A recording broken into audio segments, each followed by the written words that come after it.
terroriste Kémy Séba vient d'être redéposé en prison en Afrique du Sud. Son immunité diplomatique a été rejetée.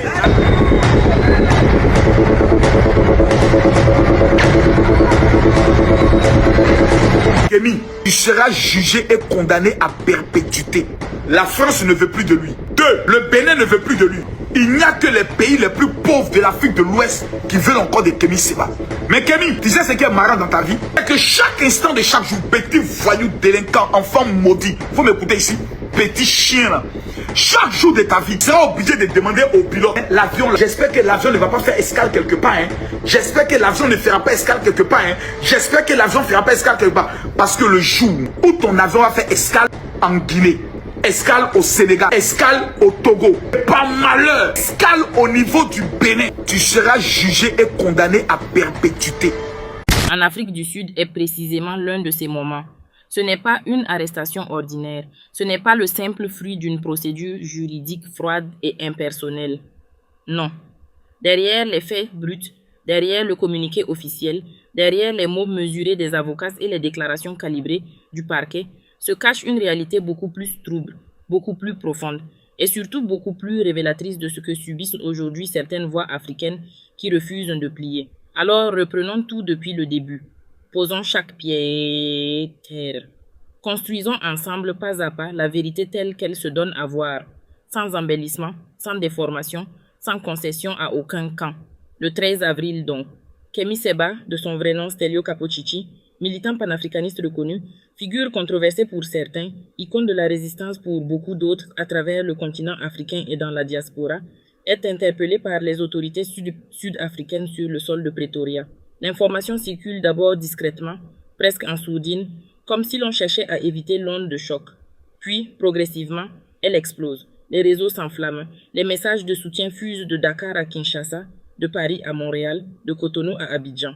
Parce que pour des millions de personnes, ce nom, Kémy Séba, ne renvoie pas à un simple individu. Il renvoie à un combat que beaucoup considèrent comme l'un des plus légitimes de notre époque. La souveraineté réelle des peuples africains face aux puissances qui ont longtemps prétendu les guider, les civiliser, les développer, tout en les pillant. Mais revenons aux faits. Qu'est-ce que l'on sait avec précision? Qu'est-ce que l'on peut affirmer sans risquer de tomber dans le piège de la désinformation? Qu'elle vienne de ceux qui veulent détruire cet homme ou de ceux qui voudraient en faire un saint. On sait que Kémy Séba a été arrêté. On sait que des accusations ont été formulées par le ministère public sud-africain. Et là, le premier élément véritablement choquant de cette affaire émerge. Le parquet, lors de la comparution de Kémy Séba, devant la justice sud-africaine, s'est opposé à sa remise en liberté. Jusque-là, rien que de très classique dans une procédure pénale. Ce qui l'est moins, en revanche, c'est l'argument avancé pour justifier ce refus, l'accusation d'avoir planifié des attentats terroristes en Europe. Des attentats terroristes en Europe. Prenez le temps de mesurer le poids de ces mots. Un homme est détenu en Afrique du Sud. Il n'est pas accusé d'avoir commis un crime sur le sol sud-africain. Il n'est pas accusé d'avoir planifié quoi que ce soit contre des intérêts sud-africains. Non. On lui reproche des activités terroristes présumées sur un autre continent, à des milliers de kilomètres de là. Et c'est sur la base de cette accusation que le ministère public s'oppose à sa libération. Comment ne pas voir dans cette situation quelque chose de profondément anormal? Comment ne pas ressentir à la lecture de ces éléments ce malaise particulier qui saisit les esprits libres lorsqu'ils sentent que quelque chose cloche, que le droit est peut-être en train d'être instrumentalisé à des fins qui dépassent la simple justice?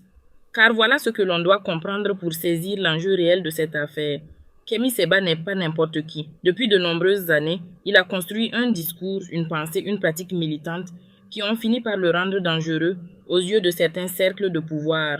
Dangereux non pas parce qu'il fabrique des bombes ou recrute des combattants armés, aucune preuve sérieuse n'a jamais été apportée en ce sens, mais parce qu'il construit des consciences, parce qu'il nomme ce que d'autres préfèrent taire, parce qu'il dit, avec une clarté parfois brutale, que la décolonisation du continent africain est inachevée, que le franc CFA est un instrument de domination économique, que les bases militaires étrangères encore présentes sur le sol africain sont une insulte à la souveraineté des peuples et que l'Afrique doit, pour exister vraiment, rompre avec la tutelle de ses anciens colonisateurs.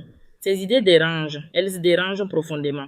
Et lorsque des idées dérangent au point d'ébranler des intérêts bien établis, l'histoire nous enseigne que les puissances en question cherchent à réduire au silence ceux qui les portent. parfois par la censure, parfois par la diffamation, et parfois c'est là que les choses deviennent vraiment graves, par le recours aux mécanismes juridiques internationaux, utilisés non pas pour rendre justice mais pour neutraliser. C'est précisément ce que dénoncent les avocats de la défense, et c'est précisément ce que nous devons examiner avec toute la rigueur que ce sujet exige. Les avocats de Kémy Séba, qui se sont exprimés après la première comparution de leur client, ont insisté sur plusieurs points. Premièrement, leur client n'est accusé d'aucun crime grave ou violent. Ce sont leurs propres mots. Aucun crime grave, aucun acte de violence commis, prouvé, documenté. Deuxièmement, l'État. Et là encore, ce sont les termes employés par la défense. Agit de manière intentionnelle pour créer une atmosphère qui présente cet homme comme dangereux, intentionnel. Ce mot est lourd. Il ne s'agit pas d'une erreur judiciaire, d'une maladresse administrative, d'une confusion malheureuse. Il s'agit, selon les avocats, d'une stratégie délibérée, une stratégie visant à construire autour de Kémy Séba une image de menace publique, d'ennemi de l'ordre international, pour justifier sa détention et plus probablement pour préparer le terrain à d'autres procédures encore plus lourdes. Et pendant ce temps, pendant que la justice sud-africaine délibère, que les avocats plaident, que les supporters s'indignent, une autre procédure se met en marche, discrètement mais inexorablement. Le Bénin, pays d'origine de Kémy Séba, a formulé une demande d'extradition, une demande qui, si elle aboutissait, transférerait le militant de l'Afrique du Sud vers le Bénin dans des conditions et pour des motifs qui n'ont pas encore été entièrement clarifiés publiquement. Ce volet béninois de l'affaire mérite à lui seul une attention particulière et nous y reviendrons en détail dans la suite de ce récit. Mais d'ores et déjà, disons-le clairement, la multiplication des procédures, leur caractère simultané, la coordination implicite qu'elles semblent révéler, tout cela contribue à dessiner un tableau qui va bien au-delà d'une simple affaire judiciaire. Ce que nous observons, ce que nous sommes en train de vivre en direct, ressemble davantage à une opération de neutralisation. Revenons à la salle d'audience de Pretoria. Ce premier face-à-face entre Kémy Séba et la justice sud-africaine est en lui-même un événement. L'homme est là, présent physiquement, mais surtout présent dans sa dignité, selon ceux qui l'ont vu. Les témoignages de ses proches, de ses soutiens, dessinent l'image d'un homme qui n'a pas craqué, qui ne s'est pas effondré sous le poids de la détention préventive, qui n'a pas renoncé à se battre. Il a comparu, il a écouté, il a fait face au parquet qui, comme nous venons de le dire, a plaidé contre sa libération sous caution. Et c'est là qu'intervient un élément procédural qui peut sembler technique mais qui est en réalité absolument fondamental pour comprendre ce qui se joue ici. Le tribunal de Pretoria a décidé de reporter sa décision concernant la libération sous caution au 11 mai. Le motif avancé est d'ordre pratique, presque banal. Le procureur général doit comparaître dans une autre affaire devant la haute cour le jour initialement prévu. On reporte donc. On décale. On donne au système le temps de s'organiser. Mais ce délai, ce mois supplémentaire que Kémy Séba devra passer derrière les barreaux avant même qu'une décision soit prise sur sa libération provisoire, n'est pas neutre. Il n'est jamais neutre pour un homme détenu. Chaque jour de détention est une épreuve. Chaque nuit passée en prison, alors qu'aucune condamnation définitive n'a encore été prononcée, est une atteinte à la présomption d'innocence, aussi justifiée que puisse être la décision de maintien en détention dans le cadre légal. Et pourtant, les avocats de la défense ne désespèrent pas. Ils se disent confiants. Confiants malgré les allégations. Confiants parce qu'ils disposent, selon leurs propres termes, d'une défense solide et d'arguments sérieux en faveur de la libération sous caution. Ils ont également précisé un élément qui a son importance sur le plan juridique. Leur client a déjà introduit une demande d'asile en Afrique du Sud. Ce détail change la nature de l'affaire. Si cette demande est prise au sérieux, si elle est instruite correctement, elle pourrait constituer un obstacle supplémentaire à l'extradition vers le Bénin ou vers tout autre pays. Le droit international de l'asile prévoit des protections pour ceux qui craignent une persécution dans leur pays d'origine. Et si Kémy Séba estime avoir des raisons sérieuses de craindre ce qui l'attend au Bénin, la demande d'asile devient une arme juridique de première importance. Mais il y a encore autre chose. Un élément qui donne à cette affaire une dimension supplémentaire, presque kafkaïenne. Parallèlement au débat sur la libération sous caution, parallèlement à la demande d'extradition béninoise, parallèlement à la procédure d'asile, les enquêteurs ont saisi la cellule de renseignement financier. Pour quelle raison ? Pour retracer les fonds qui auraient été versés à l'un des accusés. car il y a d'autres personnes impliquées dans cette affaire, dans le but, selon l'accusation, d'aider Kémy Séba et son fils à quitter l'Afrique du Sud. Cette piste financière, cette tentative de reconstituer des mouvements de fonds vient complexifier encore un peu plus une affaire déjà tentaculaire. Elle suggère que les enquêteurs cherchent à démontrer l'existence d'un réseau organisé, d'une complicité, d'une logistique préméditée. Mais là encore, la défense conteste ces interprétations. C'est une affaire dans laquelle les documents écrits, les affidavits, ces déclarations sous serment qui constituent souvent la colonne vertébrale d'un dossier pénal, jouent un rôle central. Les avocats ont insisté sur ce point, soulignant que les affidavits sont particulièrement importantes pour une affaire liée à l'immigration comme celle-ci. Ce n'est pas anodin. Dans le droit sud-africain, comme dans de nombreux systèmes juridiques, ces pièces écrites ont un poids considérable. Elles peuvent faire ou défaire un dossier. Et le fait que la défense mentionne leur importance suggère qu'elle entend bâtir sa stratégie sur du solide, sur du factuel, sur des éléments qui parlent d'eux-mêmes sans avoir besoin d'être amplifiés ou dramatisés. Voilà donc où nous en sommes au terme de ce premier regard sur l'affaire Kémy Séba. Un homme est détenu depuis le 13 avril. Il fait face à des accusations que la défense qualifie d'infondées et d'intentionnellement construites pour nuire. La justice doit se prononcer sur sa libération le 11 mai. Le Bénin réclame son extradition. Les enquêteurs fouillent dans ses finances et dans celles de ses proches. Et malgré tout, ses avocats disent « Nous sommes confiants ». Confiants parce que la vérité est de leur côté. Confiants parce que le droit, s'il est appliqué avec rigueur et impartialité, devrait trancher en leur faveur. Mais dans un monde où le droit est parfois plié aux intérêts du plus fort, cette confiance suffit-elle? La réponse à cette question n'appartient pas à un journaliste. Elle appartient au juge, elle appartient à l'histoire, et elle appartient en dernière instance à ces millions de personnes qui, à travers l'Afrique et dans la diaspora, regardent ce qui se passe à Pretoria comme si leur propre destin s'y jouait aussi, un peu. Parce que c'est peut-être là le vrai enjeu de cette affaire.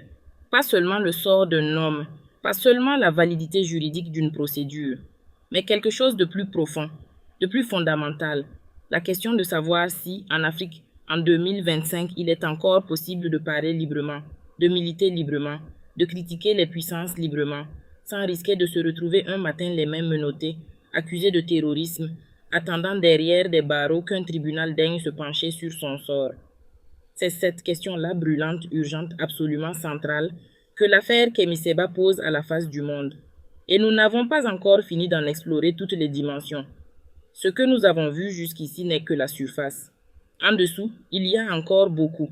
Beaucoup à dire, beaucoup à comprendre, beaucoup à dénoncer peut-être. C'est ce à quoi nous allons consacrer la suite de ce récit. Restez avec nous. La vérité n'est jamais simple, mais elle vaut toujours la peine d'être cherchée. Alors continuons. Parce que si l'arrestation du 13 avril constitue le point de départ visible, le nœud apparent de cette crise, il serait réducteur et intellectuellement malhonnête de s'en tenir là. Une arrestation ne surgit pas du vide. Elle est toujours le produit d'une histoire, d'un contexte, d'une accumulation de tensions et de décisions prises en amont, parfois des mois, parfois des années, avant que les menottes ne claquent autour des poignets d'un homme. Et pour comprendre ce contexte dans toute sa profondeur, il faut accepter de remonter le fil. Il faut accepter de regarder en face ce que Kémy Séba représente.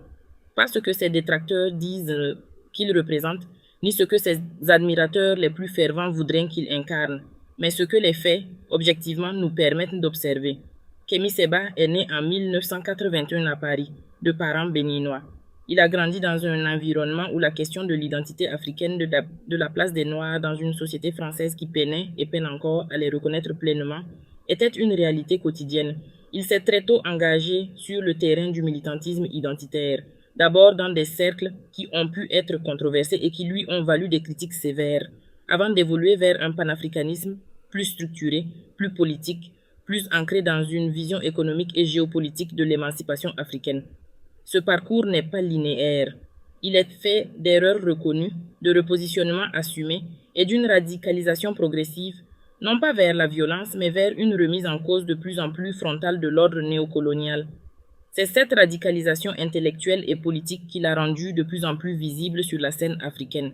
Ses déplacements à travers le continent, ses prises de parole dans des pays comme le Mali, le Sénégal, le Burkina Faso, ont résonné avec une force particulière à des moments où ces pays traversaient des bouleversements politiques majeurs. Il a été vu comme une voix, contestée, certes, mais incontournable. du camp qui refuse la perpétuation du lien de dépendance entre l'Afrique francophone et Paris. Et c'est précisément parce qu'il a été perçu comme une pièce dans cet échiquier géopolitique que son arrestation a une résonance qui dépasse largement les frontières de l'Afrique du Sud. Des gouvernements africains en transition, des organisations de la société civile, des intellectuels, des artistes ont pris position. Certains exigent sa libération immédiate. D'autres appellent à attendre que la justice fasse son travail, tout en insistant pour que ce travail soit transparent et impartial. D'autres encore, et ce n'est pas surprenant, se réjouissent discrètement de voir cet homme mis hors d'état de nuire, pour reprendre une expression qui dit beaucoup sur la manière dont certains le perçoivent. Cette division des réactions est elle-même révélatrice. Elle nous dit que l'affaire Kémy Séba n'est pas qu'une affaire judiciaire. C'est une affaire politique, une affaire idéologique, une affaire qui force chacun à choisir son camp, même ceux qui prétendent n'en avoir aucun. Mais nous, dans ce récit, nous ne choisissons pas de camp. Nous choisissons les faits, nous choisissons les questions, nous choisissons la rigueur. Et la rigueur exige de reconnaître que si les accusations portées contre Kémy Séba sont graves, car parler de terrorisme c'est grave toujours, quelles que soient les circonstances, elles méritent d'être examinées avec une égale gravité, ni minimisées, ni amplifiées, mais scrutées, et scrutées à l'aune d'un principe fondamental qui est le socle de tout état de droit. Un homme est présumé innocent jusqu'à ce que sa culpabilité soit établie. Ce principe n'est pas une formule creuse, c'est une conquête historique. C'est ce qui sépare la justice de l'arbitraire. Et c'est ce que nous devons garder à l'esprit à chaque étape de ce récit. Ce que nous savons avec certitude à ce stade, c'est que Kémy Séba est en détention, que sa demande de libération sous caution a été reportée au 11 mai, que le Bénin réclame son extradition, que la cellule de renseignement financier a été saisie pour retracer des mouvements de fonds, et que les avocats de la défense, malgré tout, maintiennent que leur client est innocent et que la procédure contre lui est viciée dans ses fondements même. Voilà les certitudes. Tout le reste, les motivations profondes, les influences extérieures éventuelles, le rôle exact de chaque acteur dans cette histoire appartient encore à la zone d'ombre. Une zone d'ombre que nous allons maintenant tenter d'éclairer, progressivement, avec toute la précision et tout le soin que le sujet mérite. C'est pourquoi la suite de ce récit sera aussi importante, sinon plus, que ce que nous venons de décrire. Parce que les zones d'ombre dans une affaire de cette nature ne sont jamais innocentes. Elles sont toujours peuplées d'intérêts, de calculs, de peurs et de stratégies que les acteurs concernés préfèrent ne pas exposer à la lumière. Notre rôle, dans ces moments-là, n'est pas de jouer aux devinettes. Notre rôle est de poser les bonnes questions, de pousser les portes qui peuvent l'être, de refuser les vérités trop commodes et les récits trop bien huilés. C'est ce à quoi nous allons nous atteler maintenant. Dans la deuxième partie de ce récit, nous allons plonger dans le cœur politique de l'affaire, dans ce que l'arrestation de Kémy Séba nous dit sur les rapports de force qui structurent aujourd'hui l'Afrique, sur les alliances qui se font et se défont, sur les puissances qui tirent les ficelles et sur ceux qui refusent qu'on les tire. Préparez-vous. Ce qui suit est peut-être encore plus important que ce que vous venez d'entendre. La dimension politique et géopolitique. Il faut maintenant entrer dans la zone de turbulence, celle que les communiqués officiels évitent soigneusement, celle que les déclarations policées des chancelleries et des ministères des Affaires étrangères contournent avec un art consommé, la zone où la politique et le droit se mélangent au point de devenir parfois indiscernables l'un de l'autre. Parce que c'est là, dans cet espace trouble, dans ce no man's land entre le juridique et le politique, que se joue peut-être l'essentiel de l'affaire Kémy Séba. Et pour y pénétrer vraiment, il faut d'abord admettre une réalité que beaucoup préfèrent ignorer. Dans les affaires qui mettent en jeu des militants politiques de premier plan, il n'existe jamais de procédure purement judiciaire. Le droit est toujours traversé par le politique, et le politique façonne toujours, d'une manière ou d'une autre, le cours du droit. Commençons par l'acteur le plus inattendu de cette histoire, l'Afrique du Sud. Pourquoi l'Afrique du Sud? Pourquoi Kémy Séba se trouvait-il sur le sol sud-africain au moment de son arrestation? Et pourquoi la justice sud-africaine est-elle celle qui, aujourd'hui, tient entre ses mains le sort d'un militant panafricaniste béninois dont l'essentiel du combat se déroule dans le contexte de l'Afrique francophone? Ces questions peuvent sembler anodines. Elles ne le sont pas, car l'Afrique du Sud n'est pas n'importe quel pays dans ce contexte. C'est la première puissance économique du continent. C'est un pays qui entretient des relations diplomatiques complexes avec de nombreux acteurs mondiaux, y compris des puissances occidentales, avec lesquels il a des liens économiques forts, mais aussi des tensions politiques récurrentes. C'est un pays qui est membre des BRICS, qui a des ambitions de leadership continental affirmées et qui est en train de naviguer dans un monde multipolaire où les équilibres anciens sont en train de se redessiner. Kémy Séba s'y trouvait. Il avait, selon les informations disponibles, introduit une demande d'asile. Ce détail, nous l'avons mentionné brièvement, mérite d'être développé plus longuement. Pourquoi demander l'asile en Afrique du Sud? Qu'est-ce que cette démarche dit de la situation dans laquelle se trouvait le militant avant son arrestation? Une demande d'asile dans le droit international n'est pas une démarche anodine. Elle signifie que la personne qui la formule estime avoir des raisons sérieuses et fondées de craindre une persécution politique, ethnique, religieuse ou autre, si elle retourne dans son pays d'origine. En l'occurrence, le Bénin. Que craignait Kémy Séba du Bénin? Que lui reprochent les autorités béninoises au point que le militant ait cherché refuge en Afrique du Sud plutôt que de rentrer dans son pays natal? Ces questions restent à ce stade sans réponse définitive et publique. Mais elles dessinent un arrière-plan préoccupant. Elles suggèrent que le militant se sentait menacé, qu'il ne se considérait pas en sécurité au Bénin, et que cette insécurité perçue, réelle ou imaginaire, fondée ou non, l'avait poussé à chercher une protection juridique internationale. Or, c'est dans ce contexte que la demande d'extradition béninoise doit être lue. Si le Bénin réclame aujourd'hui l'extradition de Kémy Séba, et si Kémy Séba avait précisément cherché à fuir ce qu'il percevait comme une menace béninoise, alors nous sommes devant une situation qui mérite un examen extrêmement attentif de la part des autorités sud-africaines et de la communauté internationale. Les règles du droit international de l'extradition sont claires, du moins en théorie.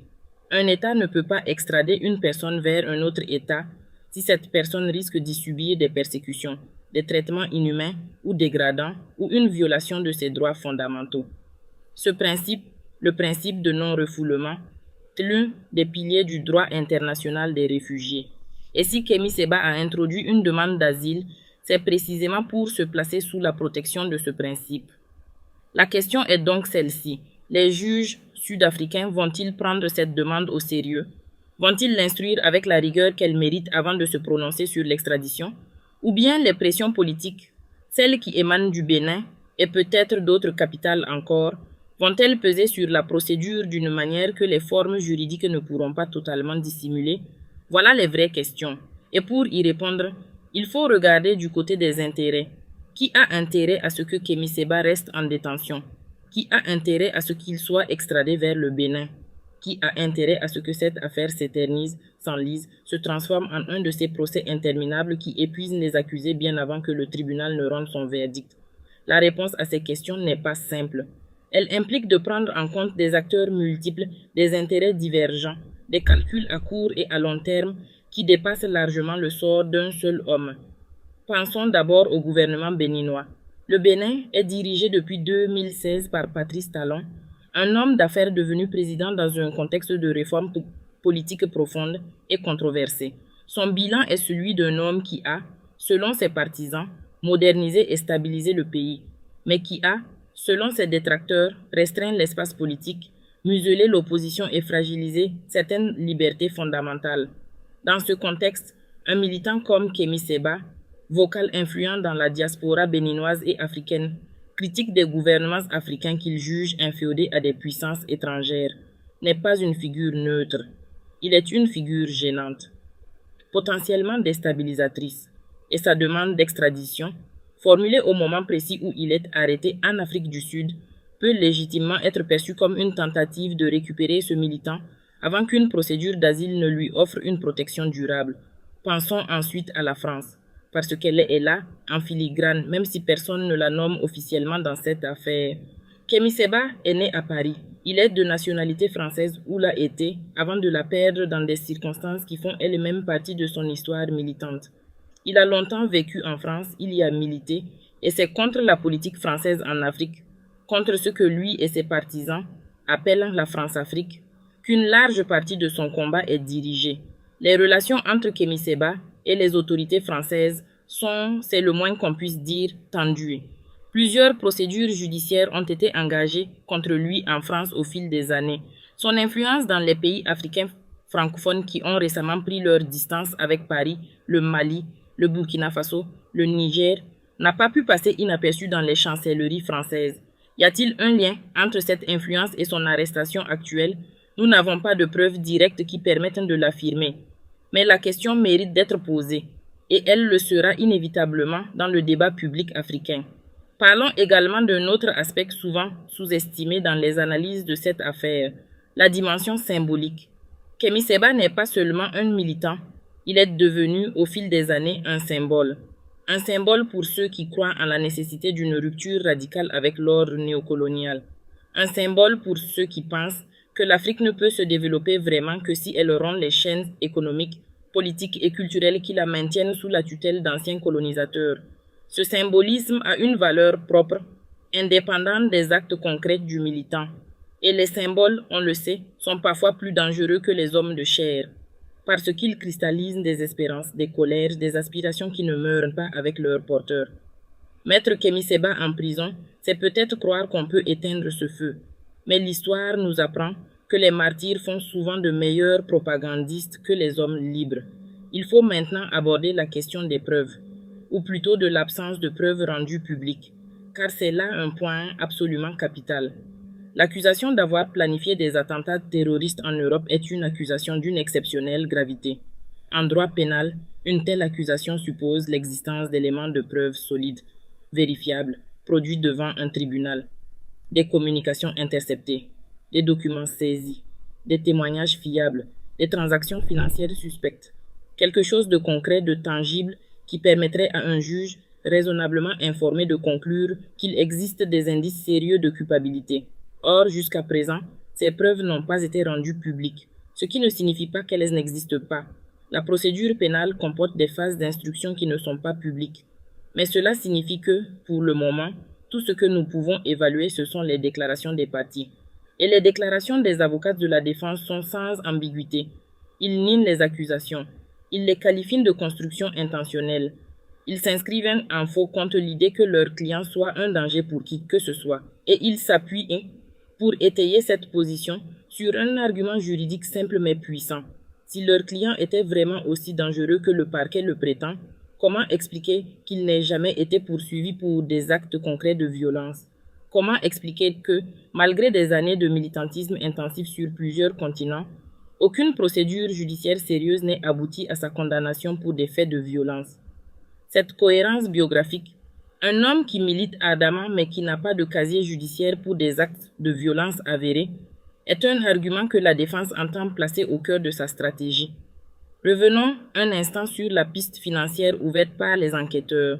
La saisine de la cellule de renseignement financier pour retracer les fonds qui auraient servi à aider Kémy Séba et son fils à quitter l'Afrique du Sud, cette investigation révèle plusieurs choses. D'abord, qu'il y a eu une tentative de départ, ou du moins que les autorités le croient.